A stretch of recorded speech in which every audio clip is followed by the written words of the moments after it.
The scorching summer sun beat down mercilessly on the dusty trail, as Jessamine Caldwell wiped the sweat from her brow and glared at the broken wagon wheel with a mixture of frustration and mounting despair, knowing that without help, she and her young brother might be stranded in this desolate stretch of Nebraska Territory for days.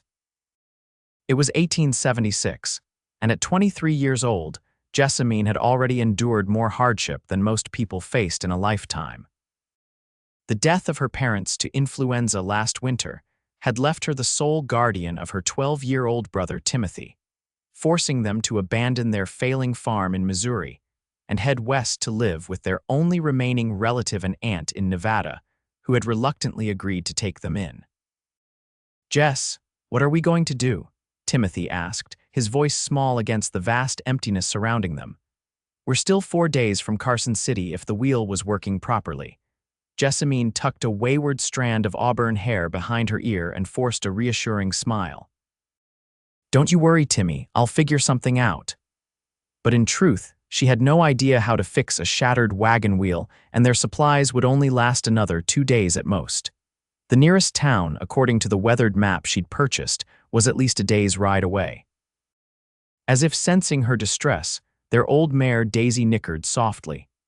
Jessamine patted the horse's flank and surveyed the barren landscape, searching for any sign of human presence. Just as hopelessness began to settle over her like a heavy blanket, a dust cloud appeared on the horizon. A lone rider approached, his silhouette gradually taking shape against the golden prairie. Jessamine reached for the shotgun tucked beneath the wagon seat. She'd heard too many stories about highway bandits and unsavory characters roaming these territories to take any chances. Heath Blackwood spotted the stranded wagon from a quarter-mile away, his keen eyes taking in the scene: a broken wheel, a worried-looking young woman, and a boy who couldn't be more than 12 or 13.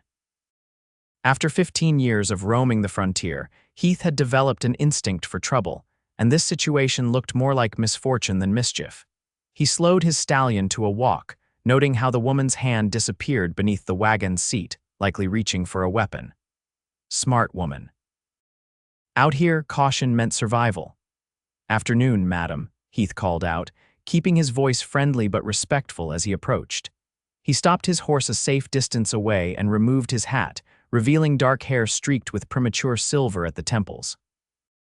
At 34, his face was weathered from years under the western sun, with crow's feet beginning to form around his deep hazel eyes. "Looks like you've run into some trouble."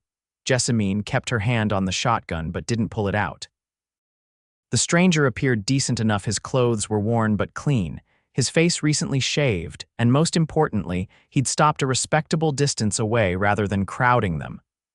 "Wheel's broken," she replied, her voice steady despite her nervousness.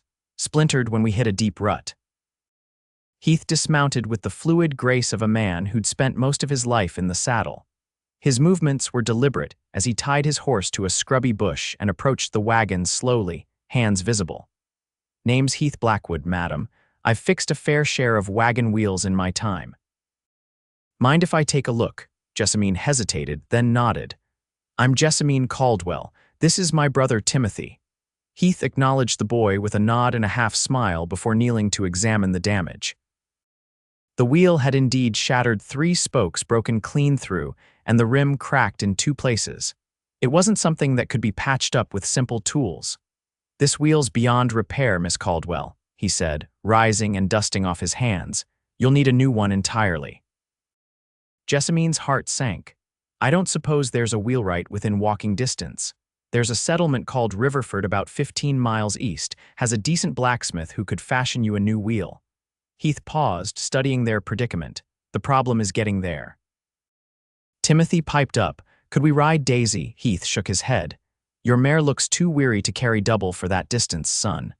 He seemed to deliberate with himself before continuing. "I could ride to Riverford and bring back help, but I don't feel right leaving you folks alone out here." Jessamine stiffened. "We can manage." "I'm sure you can, madam, but there are coyotes in these parts, not to mention the occasional mountain lion, and the nights get bitter cold this time of year, even in summer." Heath glanced at the sky. "We've got maybe 5 hours of daylight left." "Not enough time for me to ride to town and back before dark." He seemed to make a decision. "Here's what I propose. We make camp here for the night. At first light, I'll help you secure your belongings and we can all head to Riverford together. My horse can carry the boy, you can ride your mare, and I'll walk alongside." Jessamine weighed her options. She didn't know this man, but his reasoning was sound, and he'd shown no threatening behavior. Most importantly, Timothy's safety had to come first. "All right, Mr. Blackwood. We accept your help." She straightened her shoulders. "But I should warn you, I'm a good shot and I sleep light." A glimmer of respect flashed in Heath's eyes, along with something that might have been amusement. "Duly noted, Miss Caldwell." As the sun began its descent, Heath proved himself useful. He gathered firewood, helped unload essential supplies from the wagon, and even produced a rabbit for their supper, which he skillfully prepared and cooked over the campfire. All the while, he maintained a respectful distance and spoke only when spoken to, seeming to understand Jessamine's wariness.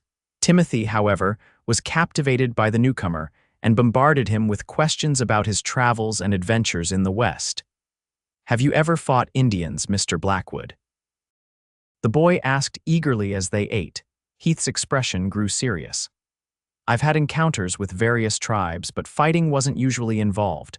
Most native folk I've met just want to be left in peace to live their lives, same as anyone."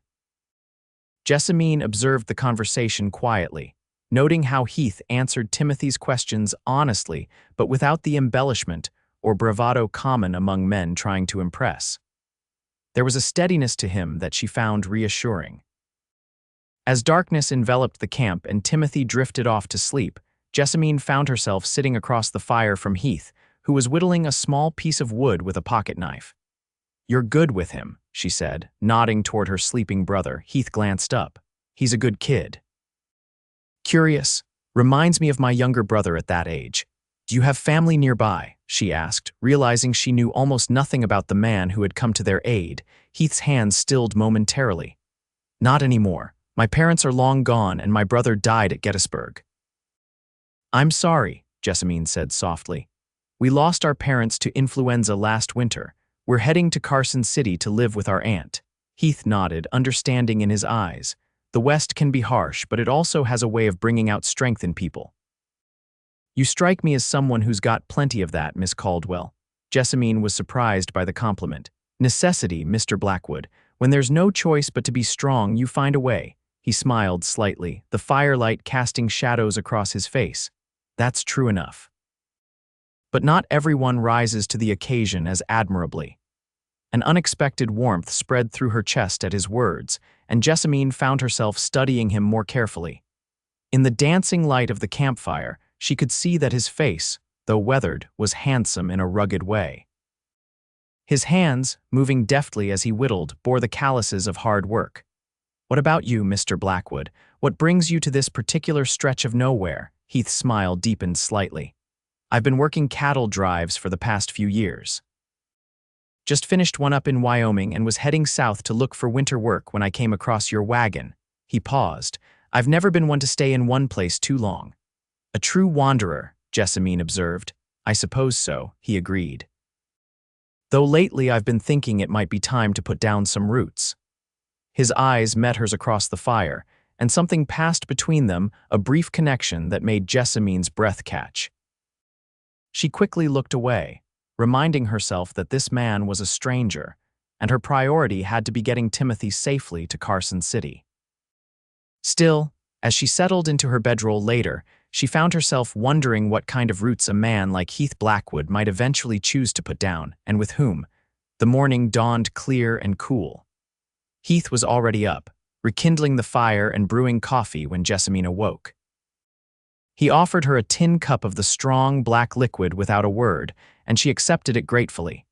"Thank you," she said, and they both knew she meant for more than just the coffee. Heath nodded. "We should reach Riverford by midday if we start soon." They packed up efficiently, Heath helping Timothy onto his stallion while Jessamine mounted Daisy.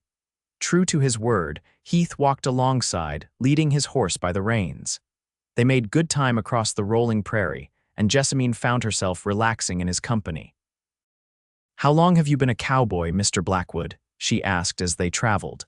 "Since I was 16, he replied. Joined a cattle drive heading to Kansas after the war. Figured it was better than going back to Tennessee with nothing waiting for me there. That's young to be on your own." Heath shrugged.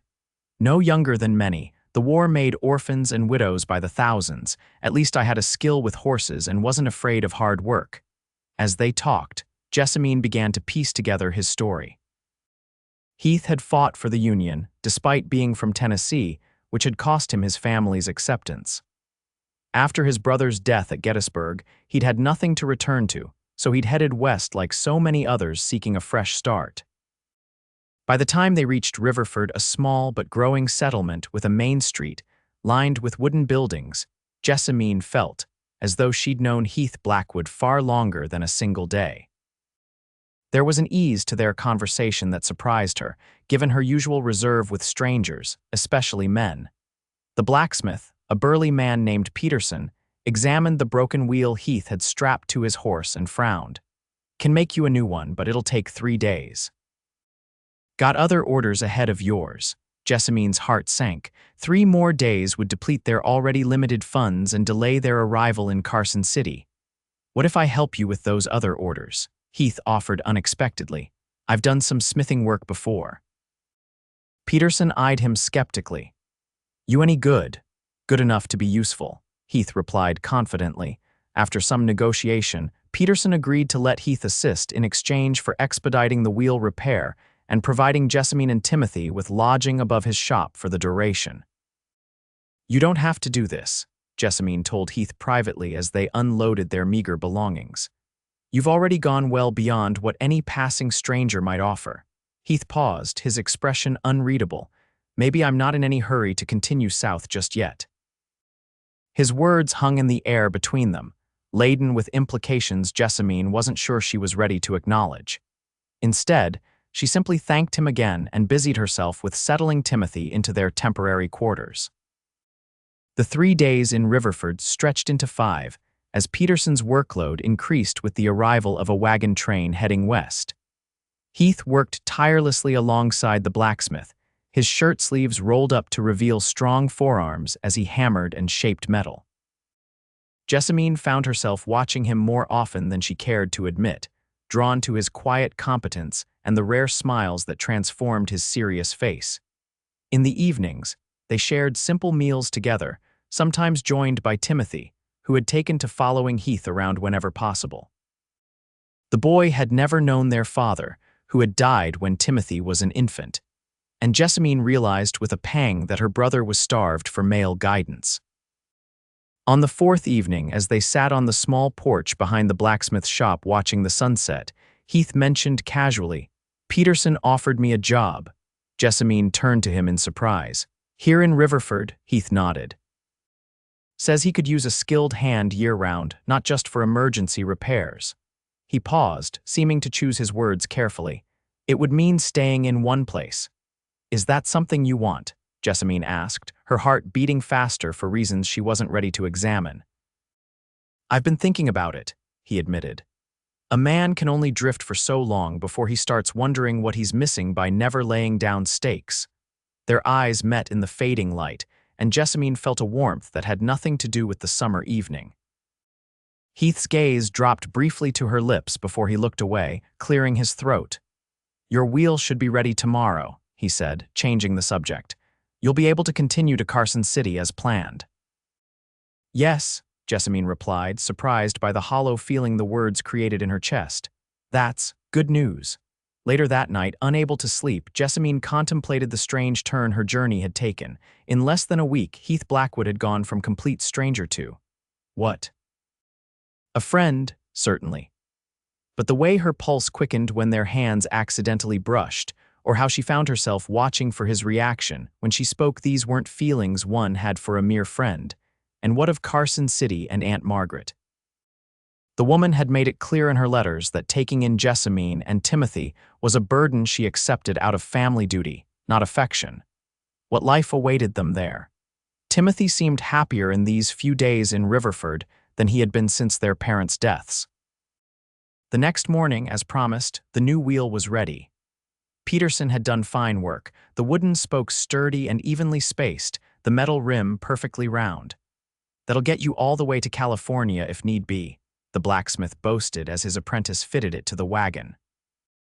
Jessamine thanked him and paid the agreed-upon price, wincing inwardly at how the expense had depleted their savings. Heath stood nearby, watching the proceedings with an unreadable expression. As they loaded the last of their belongings into the wagon, Jessamine found herself delaying, searching for reasons to linger. "We should stock up on supplies before leaving," she said, though they had enough to reach the next settlement. Heath nodded. "I can help with that." They walked together to the general store, Timothy running ahead excitedly to look at fishing tackle in the window. Inside, as Jessamine selected flour and coffee, Heath cleared his throat. "I've been thinking, Miss Caldwell Jessamine," he began, using her given name for the first time. "Your journey to Carson City is still long and potentially dangerous." She turned to face him. "We've managed so far." "Yes, you have," he acknowledged, "but there's no shame in accepting help when it's offered freely." He paused, seemed to gather his courage. "I'd like to escort you the rest of the way." Jessamine's heart leapt, but caution made her ask, "What about Peterson's job offer?" "It will keep for a few weeks," Heath replied. "And afterward, well, I could return here, or perhaps—" He left the sentence unfinished, his eyes holding a question he wasn't yet bold enough to voice. Jessamine found herself nodding. "We would welcome your company, Mr. Blackwood." A smile broke across his face, genuine and warm. "Heath," he corrected gently. "I think we've moved beyond formalities, don't you?" "Heath," she repeated, liking the feel of his name on her lips. They departed Riverford that afternoon, the wagon rolling smoothly on its new wheel. Heath rode alongside on his stallion, occasionally dismounting to walk beside the wagon as they talked. The journey that had seemed so daunting to Jessamine just days ago now felt almost like an adventure with Heath's steady presence beside them. The days settled into a pleasant rhythm. They traveled from sunrise until mid-afternoon, then made camp early enough to allow Heath to hunt for fresh meat while Jessamine prepared the rest of their meal. Timothy flourished under Heath's patient tutelage, learning to set snares for rabbits and identify edible plants. In the evenings, after Timothy was asleep, Jessamine and Heath would sit by the campfire, talking in low voices about their lives, their hopes, and occasionally their fears. Heath spoke of his dream to someday own a horse ranch, breeding and training the fine stock he'd come to admire during his years as a cowboy.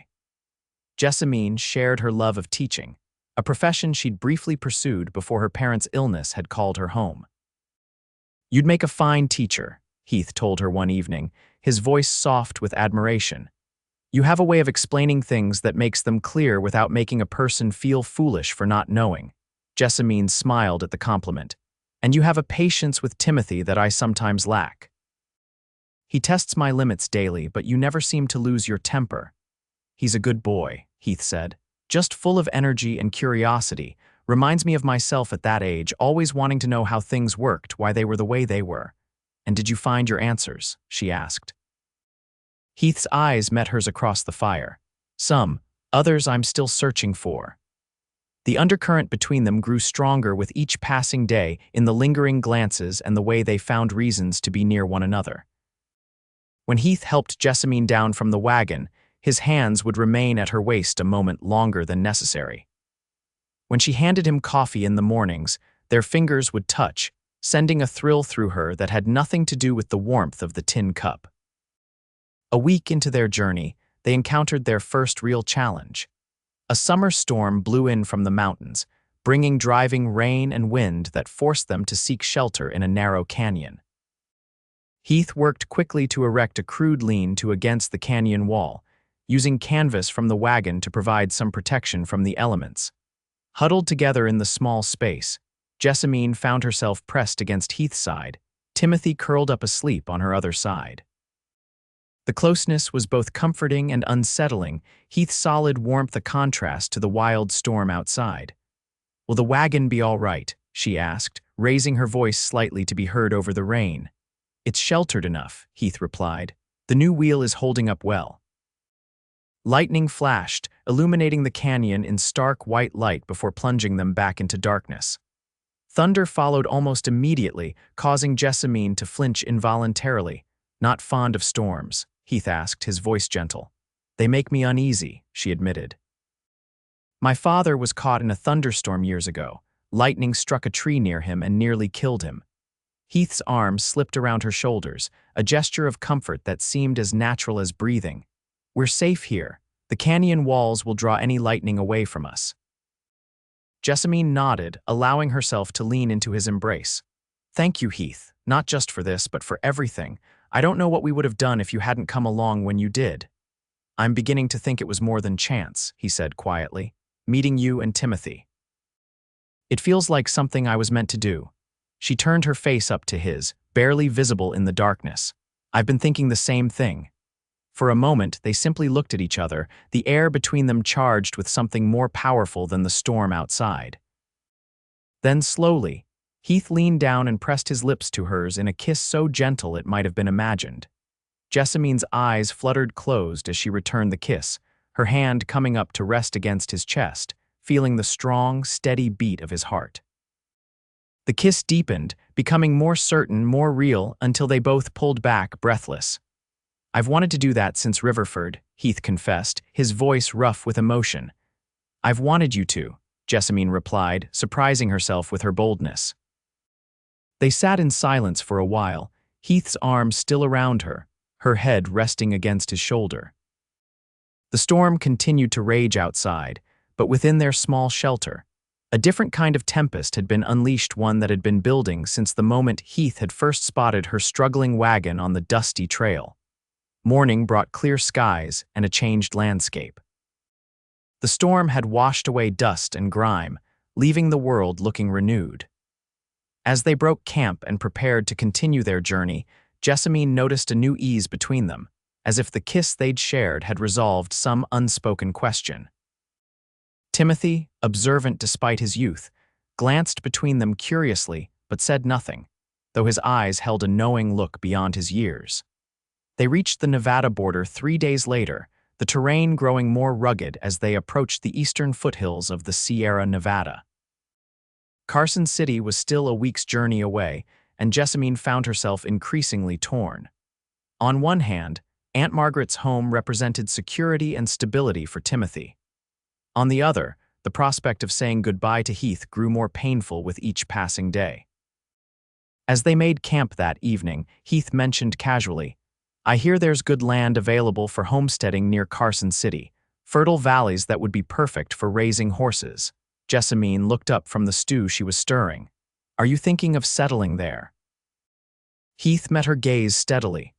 I'm thinking I'd like to be wherever you and Timothy are, her heart hammered in her chest. Heath, I know it's sudden, he continued, and I know we haven't known each other long. But I also know that in all my years of wandering, I've never felt for anyone what I feel for you, Jessamine. She set the spoon down, her hands trembling slightly. What exactly are you saying? Heath moved closer, taking her hands in his. I'm saying that I've fallen in love with you. With both of you, and if you'll have me, I'd like to build a life together. Tears welled in Jessamine's eyes. But what about Riverford? Peterson's offer. There are blacksmiths in Carson City too, Heath said with a small smile, and ranches needing experienced hands. I can find work anywhere, Jessamine. What I can't find just anywhere is what I've found with you. Before she could respond, Timothy's voice came from behind them. Are you going to marry my sister, Mr. Blackwood? They turned to find the boy watching them, his expression hopeful. Heath straightened, still holding Jessamine's hands. I'd like to, Timothy, if she'll have me, and if you approve. Timothy's face broke into a wide grin. I approve. Does this mean we won't have to live with Aunt Margaret? She sounds awful in her letters. Timothy. Jessamine admonished, though she couldn't disagree with his assessment. Heath looked at her questioningly. Is that true? Jessamine sighed. Aunt Margaret is not a warm person. She agreed to take us in out of family obligation, not affection. But she's our only family now, and she has a roof to offer. So do I, Heath said simply. Or I will, if you give me the chance to build one for us. The magnitude of what he was proposing washed over her. A life with Heath, marriage, a home of their own, perhaps even children someday. It was everything she'd secretly dreamed of, but had forced herself to stop hoping for after her parents' deaths. This is happening so fast, she whispered. Sometimes life moves fast, Heath replied. Sometimes you have to trust your heart to know what's right, even when your head is telling you to be cautious. Timothy interjected eagerly. Say yes, Jess, Mr. Blackwood, I mean Heath, is the best man I've ever known except for Papa. Heath squeezed her hands gently. I'm not asking for an answer right now. Just think about it. We still have days before we reach Carson City. But Jessamine found she didn't need days. Looking into Heath's honest hazel eyes, feeling the steady strength of his hands holding hers, she knew with sudden clarity that what had begun as a chance encounter on a lonely trail had become the most important turning point of her life.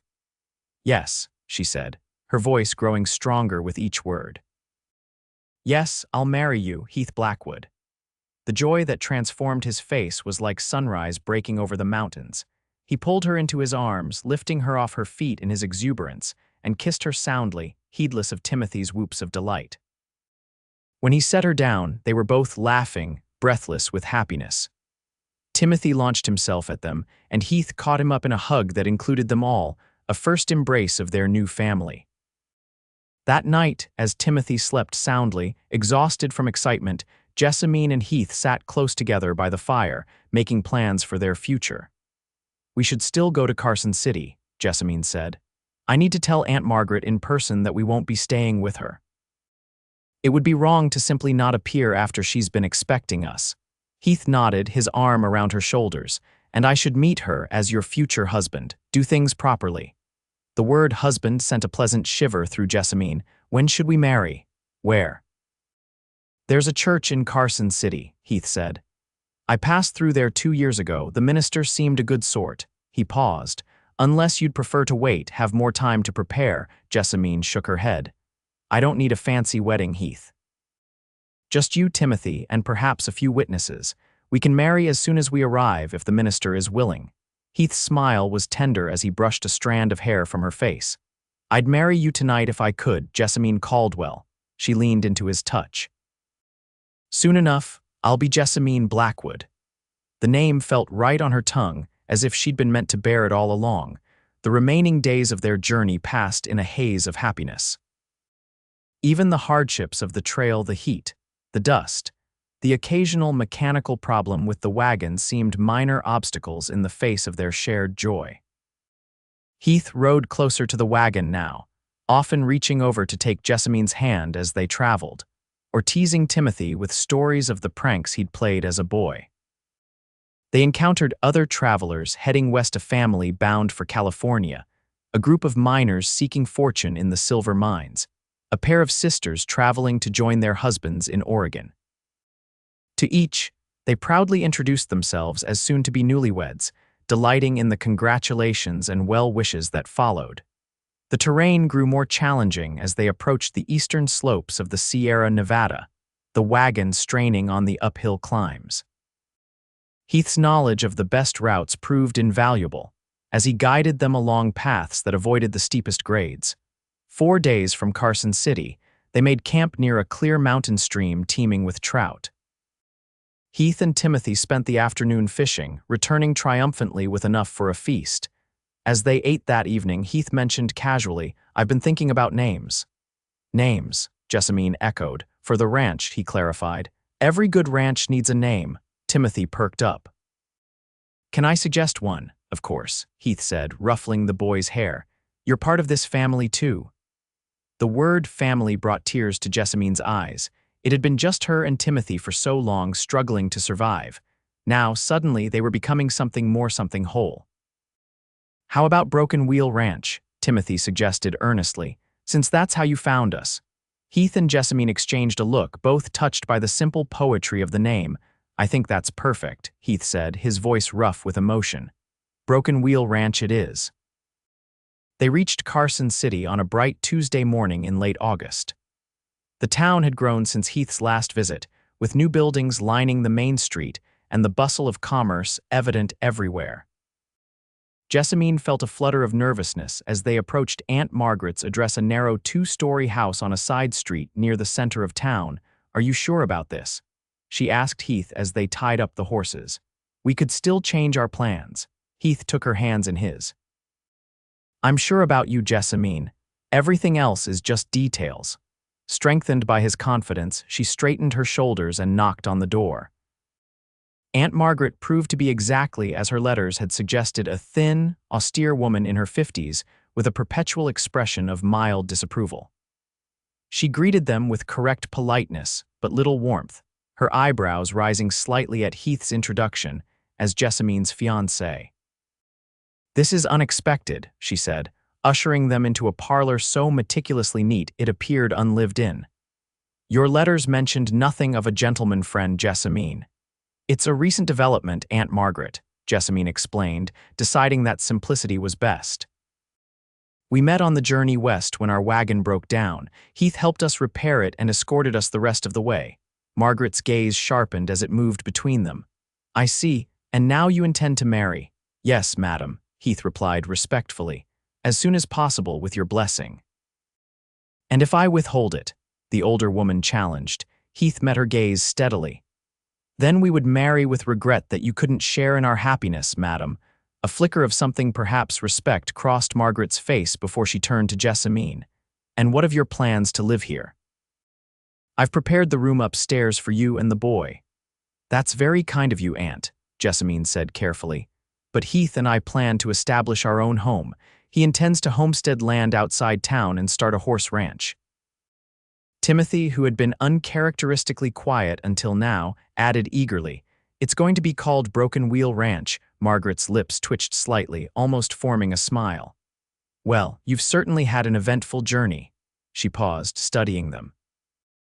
"I confess, when I agreed to take you in, I did so out of duty to my late brother. Having 2 additional mouths to feed was not a prospect I relished." "We understand," Jessamine said quickly, "and we're grateful for your willingness to help us when we had nowhere else to turn." Margaret rose and walked to the window, looking out at the street for a long moment before turning back. "My house is not well suited for visitors, but I suppose you could stay until after the wedding. It wouldn't be proper for you to lodge elsewhere in town without causing talk." It was more than Jessamine had hoped for. "Thank you, Aunt Margaret." The older woman nodded curtly. "When do you plan to hold this ceremony?" "As soon as the minister is available," Heath replied. "Perhaps this Sunday if that's not too soon." 4 days, Margaret murmured. "Very well. I'll speak with Reverend Collins this afternoon. He's an acquaintance of mine." The wedding preparations passed in a blur of activity. Carson City proved to be more welcoming than Jessamine had anticipated, with local merchants offering congratulations and small gifts when they learned of the upcoming nuptials. Heath sold his stallion to a local rancher for a good price, using the money to purchase a small plot of land 10 miles outside town, 160 acres of promising valley land, with a year-round stream running through it. "It's perfect for what we need," he told Jessamine excitedly after returning from inspecting the property. "Good grazing, water access, and enough flat land to build a proper house. There's even a small cabin we can use while we're constructing the main building." Jessamine had never seen him so animated, his usual reserved demeanor giving way to boyish enthusiasm as he described his plans for the ranch. She loved this side of him, the dreamer behind the practical cowboy exterior. Aunt Margaret, to everyone's surprise, threw herself into the wedding preparations with unexpected vigor. She enlisted the help of her church circle to prepare refreshments, lent Jessamine a cameo brooch that had belonged to her mother as something borrowed, and even arranged for the town's only photographer to document the occasion. "I've never been one for sentimentality," she explained stiffly when Jessamine expressed her gratitude, "but a wedding should be properly commemorated." Sunday dawned clear and mild. Jessamine stood in the guest room of her aunt's house, gazing at her reflection in the mirror.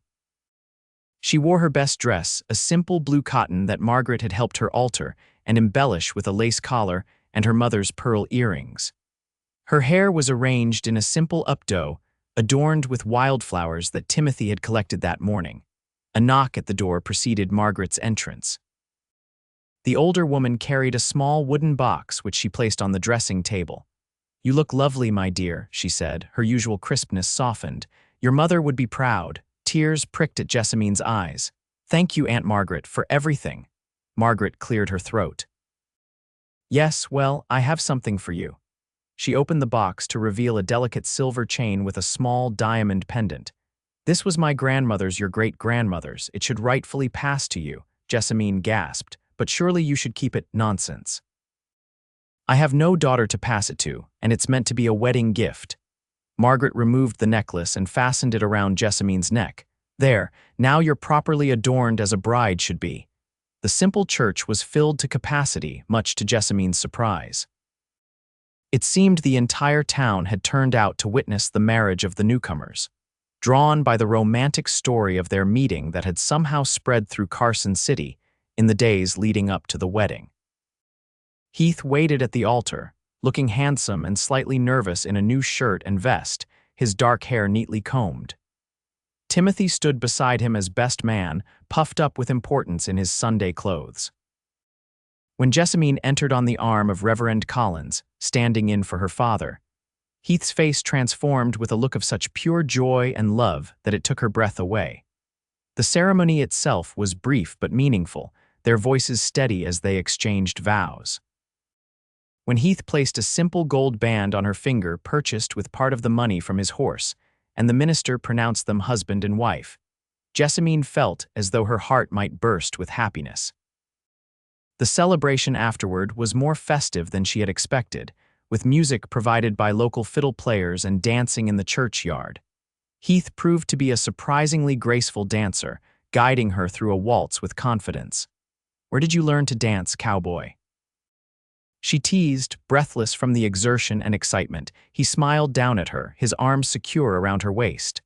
"My mother insisted all her boys learn properly, said we'd thank her someday when we wanted to impress a lady." "Consider me impressed," Jessamine laughed, "and your mother very wise." As the celebration continued, Timothy ran up to them, his face flushed with excitement. "Mr. Peterson is here," he exclaimed. Sure enough, the blacksmith from Riverford was making his way through the crowd toward them, grinning broadly. "Didn't think I'd miss seeing you two get hitched, did you?" he called as he approached.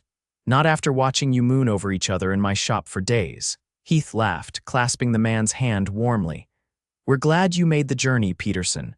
Brought you a wedding present too," the blacksmith said, gesturing toward a wagon parked nearby. "Tools for your new ranch. Can't be breeding horses without proper equipment." Jessamine was touched by the man's generosity. "Thank you, Mr. Peterson. You must stay with us at the ranch while you're here." As the evening wore on, Jessamine found herself overwhelmed by the goodwill surrounding them. Neighbors they hadn't yet met offered assistance with building their house. The general store owner promised credit until they were established. Even Aunt Margaret seemed to have thawed, chatting animatedly with a group of church ladies about plans to visit the ranch once it was built. "It seems we've found more than just each other," Heath murmured, his arm around her waist as they watched the festivities. "We've found a community." Jessamine leaned against him, contentment washing over her. "It's more than I ever dared hope for when our wheel broke that day." Heath pressed a kiss to her temple. "That broken wheel was the luckiest accident of my life, Mrs. Blackwood." The title, her new name, sent a thrill through her. "Mrs. Blackwood," she repeated softly. "I like the sound of that." "So do I," Heath said, his voice husky with emotion. "More than I can say." As darkness fell and lanterns were lit around the churchyard, casting a golden glow over the celebration, Jessamine found herself thinking of the long journey that had brought them to this moment. From the grief of losing her parents, to the desperate decision to seek out a reluctant relative, to the broken wheel that had seemed like disaster but had instead brought Heath into their lives, every step had led here, to this perfect night, to the beginning of their life together. Later, as they drove the wagon toward their new land, their new home with Timothy asleep in the back, Heath reached over and took her hand. "Happy?" he asked simply. Jessamine squeezed his hand, looking ahead to the future unfolding before them. "Completely." The first year at Broken Wheel Ranch passed in a whirlwind of hard work and joy. Heath proved to be as skilled at building as he was with horses, constructing first a sturdy barn and then beginning work on the main house. Local ranchers, impressed with his knowledge of horseflesh, began bringing their mares to be bred with the 2 stallions Heath had purchased with their savings. Timothy flourished in their new life, attending the local school during the week and helping with ranch chores on weekends. His natural affinity with animals made him invaluable as Heath's assistant, and Jessamine watched with pride as her brother grew taller and more confident under Heath's patient mentorship. Aunt Margaret, to everyone's surprise, became a regular visitor, bringing preserves and baked goods from town and gradually revealing a dry wit that none of them had suspected. "The air here agrees with me," she explained when Jessamine commented on her improved mood. "And perhaps having family nearby isn't as burdensome as I'd feared." By the time their first wedding anniversary approached, the main house was nearly complete, a handsome two-story structure with a wide porch wrapping around 3 sides. Heath had insisted on building it larger than they currently needed, with extra bedrooms for future Blackwoods, as he put it with a meaningful smile. That future seemed closer than ever, as Jessamine had recently confirmed what she'd suspected for several weeks. She was expecting their first child, due in the early spring. She planned to tell Heath on their anniversary, having kept the secret with difficulty for the past 2 weeks. The morning of the special day, she woke early to find his side of the bed empty. Dressing quickly, she went downstairs to discover Timothy sitting alone at the kitchen table, eating breakfast. "Where's Heath?" she asked, puzzled. Timothy grinned mysteriously. "Can't tell you, it's a surprise." "Timothy Caldwell, what are you hiding?" Jessamine demanded, though she couldn't help smiling at his obvious excitement. "You'll see soon enough," he replied, returning to his oatmeal with an air of satisfaction. Heath returned mid-morning, looking pleased with himself. "Happy anniversary, Mrs. Blackwood," he said, sweeping her into a kiss that still made her heart race after a year of marriage. "Happy anniversary," she replied when they finally broke apart. "Where have you been so early, getting your present ready?" he said enigmatically. "It's outside." Curious, Jessamine followed him onto the porch. Tied to the hitching post was the most beautiful mare she had ever seen, a dapple gray with intelligent eyes and delicate legs. "Heath," she gasped. "She's magnificent, she's yours," he said proudly. "Bred from the best stock in Montana. Thought you deserved a proper riding horse, not just old Daisy for pulling the wagon." Jessamine approached the mare cautiously, stroking her velvet nose. The horse nickered softly, seeming to approve of her new owner. "I shall call her Starlight," Jessamine decided, admiring the way the horse's coat shimmered in the morning sun. "But Heath, this must have cost a fortune," he shrugged, looking pleased. "The ranch is doing well. Peterson's connections have brought us more business than I expected this first year." He wrapped his arms around her from behind. "Besides, nothing's too good for you." Jessamine leaned back against him, savoring the moment. "I have a gift for you too, though it can't compare to Starlight." "Oh," Heath's breath was warm against her ear. She turned in his arms to face him. "Yes. But it won't arrive until spring." It took him a moment to understand her meaning, but when he did, his face transformed with wonder. "Jessamine, are you saying?" She nodded, tears of happiness filling her eyes. "We're going to have a baby." Heath let out a whoop of joy that startled the new mare, then lifted Jessamine off her feet, spinning her around before setting her gently back on the porch. "A baby," he repeated, his voice thick with emotion. "Our baby." Timothy burst out of the house, having heard Heath's exclamation. "What's happening? What's wrong?" "Nothing's wrong," Jessamine laughed, wiping happy tears from her cheeks. "Everything's perfect. You're going to be an uncle, Timothy." The boy's eyes widened. "Really? When?" "In the spring," Heath said, his arm tight around Jessamine's waist as if he couldn't bear to let go. "Around April, I'd guess." "That's forever from now," Timothy complained, though he couldn't hide his excitement. "It will pass quicker than you think," Jessamine assured him. "And there's plenty to do before then. The nursery needs to be prepared, baby clothes sewn. And the house finished," Heath added firmly. "I want everything perfect before the little one arrives."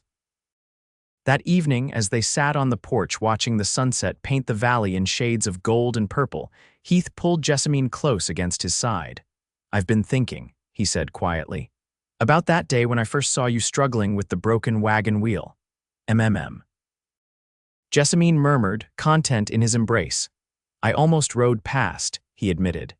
"I was in a hurry to reach the next town before dark, and stopping to help would mean making camp on the trail." Jessamine looked up at him, surprised. "What made you stop then?"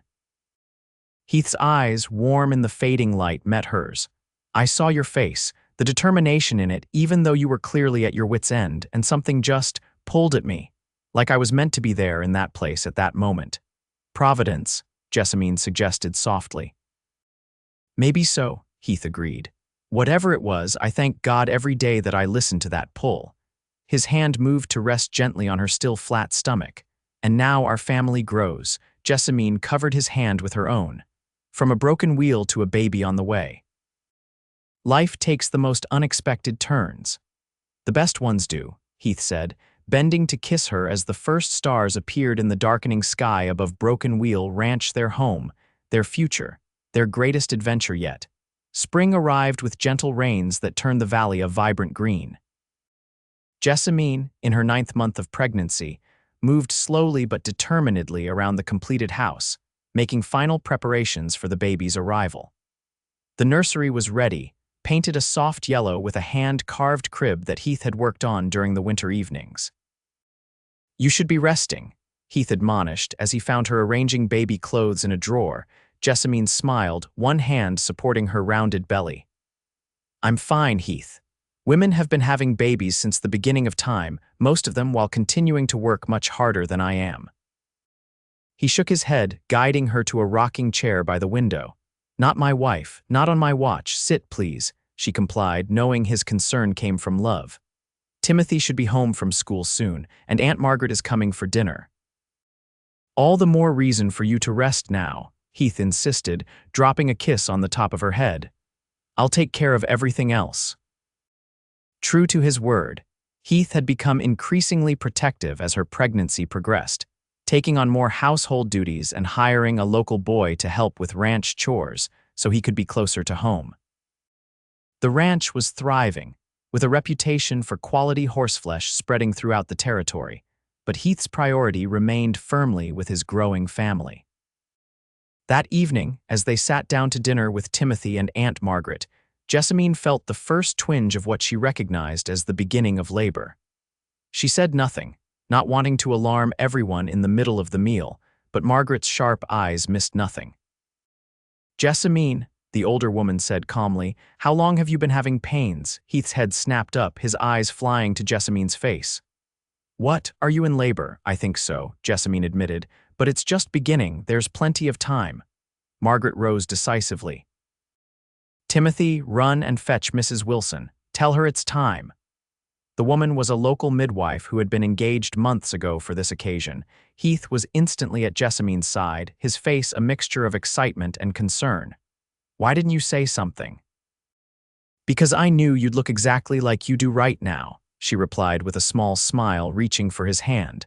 Like you might faint at any moment. I'm not going to faint, he protested, though he did look rather pale. I just want to make sure you're all right, Margaret intervened briskly. She'll be fine, but not if she sits at this table much longer. Heath, help her upstairs. I'll clear away dinner and bring up some water and towels. The labor progressed steadily through the evening and into the night. Mrs. Wilson arrived promptly, her calm competence reassuring everyone. She examined Jessamine and pronounced everything proceeding normally, then set about organizing the birthing room with Margaret's assistance. Heath refused to leave Jessamine's side, despite traditional conventions that would have banished him from the birthing room. I'll not be pacing outside while my wife goes through this alone, he declared firmly when Mrs. Wilson suggested he wait downstairs. Jessamine, grateful for his steadfast presence, gripped his hand through each contraction, drawing strength from his unwavering support. The hours stretched on, pain intensifying as midnight came and went. You're doing beautifully, Mrs. Wilson encouraged as dawn approached. Not much longer now. Timothy had been sent to bed hours earlier but appeared at the bedroom door at first light, his young face anxious. Is Jess all right? Is the baby here yet? Margaret shooed him back downstairs with assurances that everything was proceeding as it should, promising to call him as soon as there was news. Shortly after sunrise, with a final tremendous effort, Jessamine brought their daughter into the world, a robust, healthy girl with a shock of dark hair and a powerful set of lungs that announced her arrival to the entire household. A girl, Heath breathed, tears streaming unashamedly down his face as Mrs. Wilson placed the swaddled infant in Jessamine's arms. We have a daughter." Jessamine gazed down at the tiny, perfect face, overwhelmed by a love so intense it took her breath away. "Hello, little one," she whispered. "We've been waiting for you." Heath perched on the edge of the bed, one arm around Jessamine's shoulders, the other hand gently touching his daughter's cheek. "She's beautiful, just like her mother." "What will you name her?" Margaret asked, her usual reserve softened by the moment. Jessamine and Heath exchanged a look. They had discussed names throughout the pregnancy but had made no final decision. "Hope," Jessamine said suddenly. "Hope Margaret Blackwood." Heath nodded, smiling. "Perfect." Margaret blinked rapidly, turning away to fuss with the linens, but not before Jessamine caught the sheen of tears in her aunt's eyes. Timothy was finally allowed to enter, approaching the bed cautiously. "She's awfully small," he observed, peering at his niece. "She'll grow," Heath assured him. "Would you like to hold her?" The boy's eyes widened. "Can I?" "Of course," Jessamine said. "Sit in that chair and I'll show you how to support her head." The sight of Timothy cradling Hope, his expression a mixture of awe and solemn responsibility, brought fresh tears to Jessamine's eyes. Their family, begun with a chance encounter on a dusty trail, was now complete. The following days were a blur of adjusting to life with a newborn. Heath proved to be a natural father, as comfortable changing diapers as he was breaking horses. He often carried Hope in one arm while conducting ranch business, proudly showing off his daughter to everyone who visited. Aunt Margaret, to everyone's surprise, extended her visit indefinitely, moving into one of the spare bedrooms. "Someone needs to keep this household running while Jessamine recovers," she declared. "And I've grown rather fond of this valley." Jessamine suspected her aunt was more attached to baby Hope than she cared to admit, having caught the older woman singing softly to the infant when she thought no one was listening. By the time Hope was 6 weeks old, life had settled into a new rhythm. The ranch continued to prosper, with orders for Heath's horses coming from as far away as San Francisco. Timothy had taken on more responsibilities, proud of his role as the ranch's junior manager, as Heath called him. One evening, as Jessamine sat in the rocking chair on the porch, nursing Hope in the gentle twilight, Heath joined her, stretching his long legs out before him with a contented sigh. "I was thinking about something today," he said after a comfortable silence. "Oh." Jessamine glanced over at him, smiling at the way the fading light softened his features, about how differently things might have turned out. Heath reached over to stroke Hope's dark hair with one finger. "If that wheel hadn't broken, if I'd decided to take a different trail that day. If you'd been too proud to accept help from a stranger," Jessamine considered this. "I believe we would have found each other somehow," she said finally. "Some things are meant to be." Heath's smile was tender as he took her free hand in his. Like us," she agreed. As darkness settled over Broken Wheel Ranch and the first stars appeared overhead, Jessamine reflected on the journey that had brought them here from loss and uncertainty to love and fulfillment. What had seemed like misfortune that hot summer day had been the beginning of a new life she could never have imagined. "I love you, Heath Blackwood," she said softly. "Thank you for stopping to help a stranger with a broken wheel." Heath leaned over to kiss her gently, then the top of their daughter's head. "Best decision I ever made, Mrs. Blackwood, and I intend to keep making it every day for the rest of our lives." As Hope dozed contentedly in her arms and Heath's steady presence warmed her side, Jessamine knew with absolute certainty that their broken wheel had led them exactly where they were meant to be, home, together, at last.